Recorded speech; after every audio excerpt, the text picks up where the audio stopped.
ನಮಸ್ಕಾರ ಫ್ರೆಂಡ್ಸ್, ನಾನು ಶ್ವೇತಾರಾಜನ್. ನಾನು ಮಾತಾಡ್ತಾ ಇರೋದು ಲಕ್ಷ್ಮಿತಾ ರಾಯರ ಮಗಳು ಕನ್ನಡ ಯೂಟ್ಯೂಬ್ ಚಾನಲ್ಗೆ ತಮ್ಮೆಲ್ಲರಿಗೂ ಆತ್ಮೀಯವಾದ ಸ್ವಾಗತ. ಸ್ನೇಹಿತರೆ, ನಾನಿವತ್ತು ನಿಮಗೆ ಒಂದು ವಿಶೇಷವಾದ ಸ್ಥಳನ ನಿಮಗೆ ಪರಿಚಯ ಮಾಡಿಕೊಡ್ತಾ ಇದ್ದೀನಿ. ಅದು ಯಾವುದಪ್ಪ ಅಂತಂದರೆ ನೋಡಿ, ಕಲ್ಲಳ್ಳಿಲಿರುವಂಥ ಭೂವರಹ ಸ್ವಾಮಿ ಟೆಂಪಲ್ನ ನಿಮಗೆ ಪರಿಚಯ ಮಾಡಿಕೊಡ್ತಾ ಇದ್ದೀನಿ.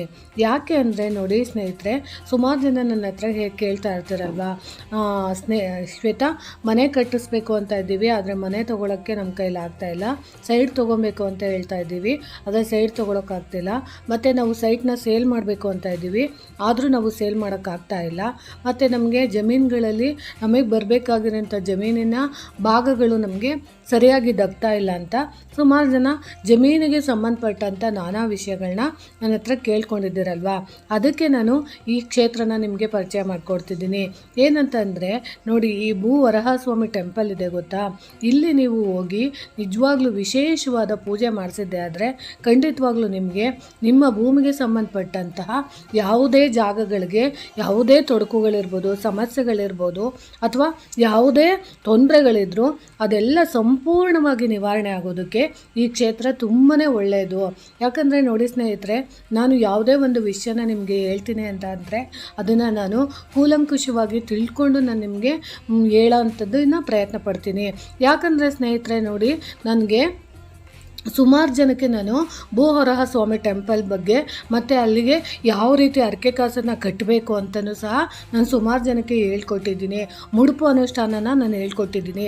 ಆ ಮುಡುಪು ಅನುಷ್ಠಾನನ ನಾನು ಹೇಳ್ಕೊಟ್ಟಾಗ ಸುಮಾರು ಜನ ನನಗೆ ಹೇಳಿದ್ರು, ನಿಜವಾಗ್ಲೂ ಶ್ವೇತು, ನೀನು ಹೇಳ್ಕೊಟ್ಟ ಮುಡುಪು ಅನುಷ್ಠಾನ ನಾವು ಮಾಡಿದಾಗ ನಮಗೆ ನಿಜವಾಗ್ಲೂ ನಾವು ಮನೆ ಕಟ್ಸಿದ್ದೀವಿ, ಮತ್ತು ನಮ್ಮ ಮನೇಲಿ ನಾವು ಜಮೀನನ್ನ ಸೇಲ್ ಮಾಡಿದ್ದೀವಿ, ಮತ್ತು ನಮ್ಮ ಮನೇಲಿ ಗಂಡ ಹೆಂಡತಿ ನಡುವೆ ಅನ್ಯೋನ್ಯತೆ ಅನ್ನೋದು ಬಂದಿದೆ, ಮತ್ತು ನೀನು ಹೇಳಿದ ಪ್ರಕಾರ ನಮಗೆ ತುಂಬ ಒಳ್ಳೆಯದಾಗಿದೆ ಅಂತ ಸುಮಾರು ಜನ ನನ್ನ ಹತ್ರ ಹೇಳ್ಕೊಂಡಿದ್ದಾರೆ.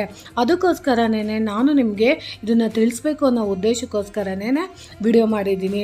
ನೋಡಿ ಸ್ನೇಹಿತರೆ, ಯಾವಾಗಲೂ ಅಷ್ಟೇ, ನಾವು ಏನೇ ಒಂದನ್ನು ನಾವು ಇವಾಗ ಹೇಳಬೇಕು ಅಂತಂದರೆ ನಾವು ನಂಬಿಕೆಯಿಂದ ಯಾವುದೇ ಒಂದನ್ನು ನಾವು ಆಚರಣೆ ಮಾಡಿದಾಗ ಮಾತ್ರ ಅದರಿಂದ ನಮಗೆ ಪ್ರತಿಫಲ ಸಿಗುತ್ತೆ ಅಂತ ನಾನು ತಿಳ್ಸೋಕ್ಕೆ ಇಷ್ಟಪಡ್ತೀನಿ. ಸ್ನೇಹಿತರೆ, ಅಲ್ಲಿ ತುಂಬ ರಶ್ ಇರೋ ಕಾರಣ ನೋಡಿ, ಎಂಟ್ರೆನ್ಸ್ಗೆ ನಾವು ಹೋದಾಗ ಏನಾಯಿತು ಅಂತ ಅಂದರೆ ಒಳಗಡೆ ನಮಗೆ ವಿಡಿಯೋ ಮಾಡೋದಕ್ಕೆ ಅವಕಾಶ ಕೊಡಲ್ಲ. ಯಾಕಂದರೆ ಕ್ಯಾಮ್ರಾನ ನಾವು ಸಂಪೂರ್ಣವಾಗಿ ಮುಂದೆ ತೊಗೊಂಡೋಗಿ ದೇವ್ರ ವಿಗ್ರಹದ ಮುಂದೆ ವಿಡಿಯೋ ಮಾಡ್ತೀವಿ ಅಂದರೆ ಅಲ್ಲಿ ಹಾಕ್ಬಿಟ್ಟಿರ್ತಾರೆ, ನೋಟಿಸ್ ಬೋರ್ಡ್ ಹಾಕಿರ್ತಾರೆ, ಛಾಯಾಗ್ರಾಹಕರಿಗೆ ಫೋಟೋ ನಿಷೇಧ ಅಂತ. ನಾವು ಅದಕ್ಕೋಸ್ಕರ ನೋಡಿ ದೂರದಿಂದ ನಾನು ವಿಡಿಯೋ ಮಾಡಿದ್ದೀನಿ. ನಿಮಗೆ ಕಾಣಿಸ್ತಾ ಇದೆಯಲ್ಲ, ಅದೇ ಭೂವರಹ ಸ್ವಾಮಿ ದೊಡ್ಡ ವಿಗ್ರಹ. ಅಲ್ಲಿ ನೀವು ಎಡತೊಡೆ ಮೇಲೆ ನೀವು ಅಮ್ಮನವರು ಮಹಾಲಕ್ಷ್ಮಿ ಅಮ್ಮನ ವರಹ ಸ್ವಾಮಿಯವರು ತೊಡೆ ಮೇಲೆ ಕುಣಿಸ್ಕೊಂಡಿರೋ ಅಂಥದ್ದನ್ನ ನೀವು ನೋಡ್ಬೋದು. ನೋಡಿ ಸ್ನೇಹಿತರೆ, ಎಷ್ಟು ಜನ ಅಂತೀರಾ ಅಂದರೆ ತುಂಬ ಜನ ಇದ್ದರು ಸ್ನೇಹಿತರೆ, ಅಷ್ಟು ಜನ ಇದ್ದರು ಅಂದರೆ ಅಷ್ಟು ಜನ ಇದ್ದರು ನೋಡಿ ಸ್ನೇಹಿತರೆ. ಆಮೇಲೆ ನಾನು ನಿಮಗೆ ಇನ್ನೊಂದು ವಿಶೇಷವಾದದ್ದು ಏನು ಹೇಳೋಕ್ಕೆ ಇಷ್ಟಪಡ್ತೀನಿ ಅಂದರೆ, ಈ ಟೆಂಪಲಲ್ಲಿ ನಿಮಗೆ ಹೋದಾಗ ಊಟದ ವ್ಯವಸ್ಥೆ ಕೂಡ ಇರುತ್ತೆ. ಯಾಕಂದರೆ ನಿಮ್ಗೇನಾದ್ರೂ ಮಧ್ಯಾಹ್ನ ನೀವು ಕರೆಕ್ಟಾಗಿ 1:30ಗೆ ಕ್ಲೋಸ್ ಮಾಡ್ತಾರೆ. ಬೆಳಗ್ಗೆ 8:30ಇಂದ ಪೂಜೆ ಸ್ಟಾರ್ಟ್ ಮಾಡಿದ್ರೆ 1:30 ತನಕ ಪೂಜೆ ಇರುತ್ತೆ. ಅದಾದಮೇಲೆ 3:30ಗೆ ಮತ್ತೆ ರೀಓಪನ್ ಆಗುತ್ತೆ. 3:30ಗೆ ರೀಓಪನ್ ಆಗಿ ಸಂಜೆ 7 ಗಂಟೆ ತನಕ ಇರುತ್ತೆ ಅಂತ ಹೇಳಿದ್ದಾರೆ. ಅದಕ್ಕೋಸ್ಕರ ನೀವು ಆ ದೇವಸ್ಥಾನಕ್ಕೆ ಹೋಗಿ. ಆಮೇಲೆ ನಿಮಗೆ ನಿಮ್ಮ ಮನೆಯಲ್ಲಿ ನಿಮ್ಮ ಜಮೀನಲ್ಲಿ ಏನಾದರೂ ಭೂದೋಷಗಳಿದ್ದರೆ ಅಲ್ಲಿ ಏನು ಮಾಡಬೇಕು ಅಂದರೆ, ಆ ದೇವಸ್ಥಾನದಲ್ಲಿ ನಿಮಗೆ ಆ ದೇವಸ್ಥಾನದ ಹಿಂಭಾಗದಲ್ಲಿ ಪ್ರಸಾದವಾಗಿ ಸ್ವಲ್ಪ ಮಣ್ಣನ್ನು ನೀವು ತೊಗೊಂಡೋಗಿ ಕೊಟ್ಟರೆ ಆ ಭೂಮಿನ ನಿಮಗೆ ಶುದ್ಧೀಕರಣ ಮಾಡಿ ಪೂಜೆ ಮಾಡಿ ನಿಮಗೆ ಸಂಕಲ್ಪ ಸೇವೆ ಮಾಡಿ ಅಲ್ಲಿ 200 ರೂಪಾಯಿ ತೊಗೊತಾರೆ. ನೀವು ಒಂದು ಇಟ್ಟಿಗೆ ಪೂಜೆ ಮಾಡಿಸ್ಬೇಕು ಅಂದರೆ 2 ಇಟ್ಟಿಗೆ ಪೂಜೆ ಮಾಡಿಸ್ಬೇಕು ಅಂದ್ರೂ 200 ರೂಪಾಯಿ ತೊಗೊತಾರೆ. ಮತ್ತು ಮಣ್ಣನ್ನು ನೀವು ಶುದ್ಧೀಕರಣ ಪೂಜೆ ಮಾಡಿಸಿ ಆ ಮಣ್ಣನ್ನು ನೀವು ಮನೆ ಕಟ್ಟೋಂಥ ಜಾಗಕ್ಕೆ ತಂದು ನಿಮ್ಮ ಜಮೀನಿಗೆ ಹಾಕ್ಬೋದು, ಮತ್ತು ಇಲ್ಲ ನೀವು ಮನೆ ಕಟ್ಸೋಂಥ ಜಾಗಕ್ಕೆ ಹಾಕ್ಬೋದು. ಈ ರೀತಿ ನೀವು ಮಣ್ಣನ್ನು ಇಟ್ಟು ಪೂಜೆ ಮಾಡಿದ್ದೆ ಆದರೆ ನೀವು ಸಹ ಹೊಸ ಮನೆ ಕಟ್ಸ್ಬೋದು, ಮತ್ತು ನೀವು ಒಂದು ಹೊಸ ಸೈಟನ್ನು ತೊಗೊಬೋದು. ಅಕಸ್ಮಾತ್ ಅಲ್ಲಿ ಇಟ್ಟಿಗೆ ಪೂಜೆ ಮಾಡ್ತಾರೆ, ಆ ಇಟ್ಟಿಗೆನ ನೀವು ತಂದು ಹೊಸ ಮನೆ ಏನಾದರೂ ಕಟ್ಟಿಸ್ತಾ ಇದ್ದರೆ ನೋಡಿ, ಇಲ್ಲಿ ತೋರಿಸ್ತಾ ಇದ್ದೀನಿ ನೋಡಿ, ಇಲ್ಲಿ ನೀವು ಚಿತ್ರದಲ್ಲಿ ನೋಡ್ತಾ ಇರ್ಬೋದು. ಯಾರಿಗೆ ಮನೆ ಕಟ್ಟಬೇಕು ಅನ್ನೋ ಆಸೆ ಇರುತ್ತೋ ಅಂಥವ್ರು ನೋಡಿ, ಇಲ್ಲೆಲ್ಲ ಅಲ್ಲಿ ಕಲ್ಲು ಮತ್ತು ಇಟ್ಟಿಗೆಗಳೆಲ್ಲ ಇದೆಯಲ್ಲ, ಅಲ್ಲಿ ಅವರು ಬಂದು ನಾವು ಮುಂದಿನ ವರ್ಷದಷ್ಟೊತ್ತಿಗೆ ಅಥವಾ ಇನ್ನು ಸ್ವಲ್ಪ ದಿನದಲ್ಲಿ ನಾವು ಮನೆ ಕಟ್ಟಂಗೆ ಆಗಲಿ ಅಂತೇಳಿ ಅಲ್ಲಿ ಇರೋವಂಥ ಕಲ್ಲುಗಳು, ಇಟ್ಟಿಗೆ ಅಥವಾ ಕಲ್ಲಿನ ಚೂರುಗಳಿಂದ ಮನೆ ಥರ ಕಟ್ಟಿಬಿಟ್ಟು ಅಲ್ಲಿ ಇದು ಮಾಡ್ತಾರೆ ನೋಡಿ. ಕಾಣಿಸ್ತಿದೆಯಾ? ಎಷ್ಟು ಜನ ಬಂದು ಇಲ್ಲೆಲ್ಲ ಮನೆ ಕಟ್ಟೋ ಥರ ಮಾಡಿ ಹೋಗಿರ್ತಾರೆ.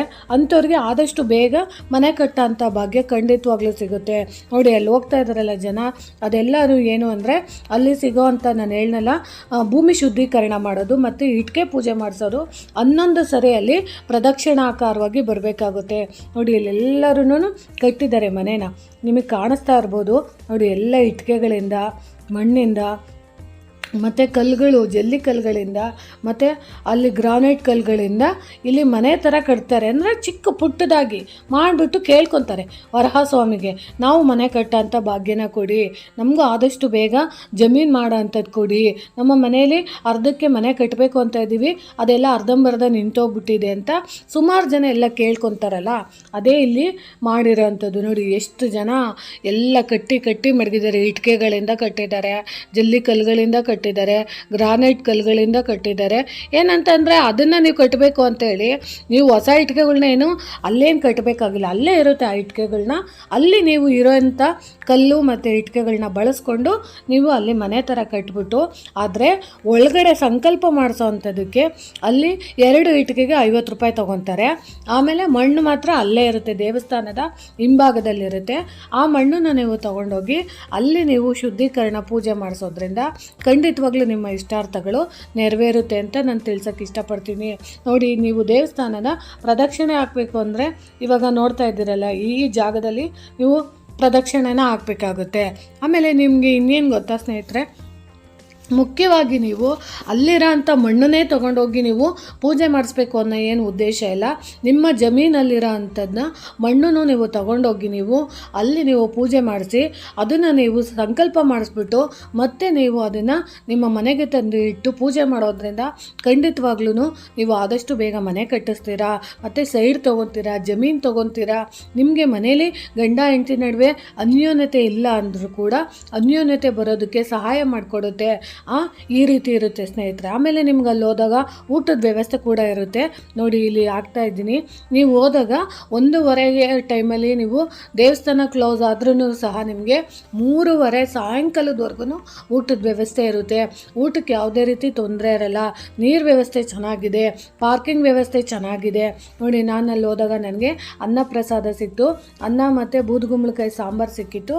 ಅದನ್ನು ನಾವು ಸ್ವೀಕರಣೆ ಮಾಡಿದೋ ನೋಡಿ. ಸ್ನೇಹಿತರೆ, ಯಾವಾಗಲೂ ಅಷ್ಟೇನೆ, ನೀವು ಒಂದು ನಂಬಿಕೆಯಿಂದ ಒಂದು ಕ್ಷೇತ್ರಕ್ಕೆ ಹೋದಾಗ ಮಾತ್ರ ನಮಗೆ ಯಾವ ರೀತಿ ಅನುಕೂಲ ಆಗಬೇಕು, ಯಾವ ರೀತಿ ಮನಸ್ಸಲ್ಲಿ ಇಟ್ಕೊಂಡು ನಾವು ಗೊಂದಲ ಇಟ್ಕೊಂಡು ಹೋಗಿರ್ತೀವೋ ಆ ಗೊಂದಲಗಳೆಲ್ಲನೂ ನಿವಾರಣೆ ಆಗೋದಕ್ಕೆ ಅದು ಸಹಾಯ ಮಾಡಿಕೊಡುತ್ತೆ.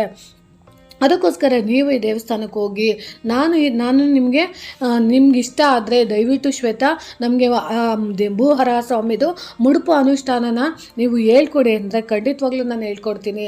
ಯಾಕಂದರೆ ನಾನು ಸುಮಾರು ಜನಕ್ಕೆ ಹೇಳ್ಕೊಟ್ಟಿದ್ದೀನಿ ಮುಡುಪು ಕಟ್ಟೋ ಅನುಷ್ಠಾನನ. ಆ ಮುಡುಪು ಕಟ್ಟೋ ಅನುಷ್ಠಾನನ ಅವರು ಮಾಡಿದೆ ಆಗಲೇ ಅವರು ಎಷ್ಟೊಂದು ಜನ ಹೇಳಿದ್ದಾರೆ ನನಗೆ. ಸುಮಾರು ಒಂದು 4-5 ಫ್ಯಾಮಿಲಿ ಹೇಳಿದೆ.